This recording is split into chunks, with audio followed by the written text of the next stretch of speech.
Сәлем баршаңызға, қалдарыңыз қалай? Бүгінгі күндеріңіз сәтті өтсін. Бүгінгі тақырыпты бастамас бұрын каналға тіркеліп, лайк басып, комментарий жазуды ұмытпаңыздар. Желіге жас кезінде видеосын жүктеген Қарақат елге жақпай қалды. Инстаграмда 20 жастан асқан кездегі бейне жазбаны салған Қарақат қазнетке қызу талқыланып жатыр. Әншінің ескі таспадағы табиғи болмысын көрген көпшілік қазір қатты өзгерген айтты. Желіге жүктелген сәтте бірден жұрт назарына іліккен видео осыдан 20 жыл бұрынғы, яғни 2002 жылы түсірілген екен. Әлгі роликта жап-жас Қарақат дастархан басында ән айтып отыр.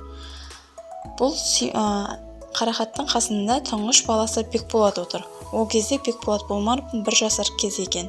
Әнші жеке парақшасында дәл осы бұрынғы бейне таспаның қатысты ерекше естеліктермен бөлісті. Оның оқырмандары осы таспадағы бейне жазбадағы әнін оқып, астында неше түрлі комментариямен бөлісіп жатты. Даусыңыз керемет, Қарақат. Жас кезіңіз қарапайым болыпсыз, қазіргі таңда бірақ қатты өзгергенсіз. Кезіңізде қарапайым болған сияқтысыз, бірақ қазіргі таңда тәкаппарсыз деп жазды желі қолданушылары. Кейбір желі қолданушылар керемет дауыс, керемет әншісіз, сондай әдемісіз. Жас кезіңізде кәрі көрінесіз, бірақ қазіргі таңда жас көрінесіз деп жазыпты.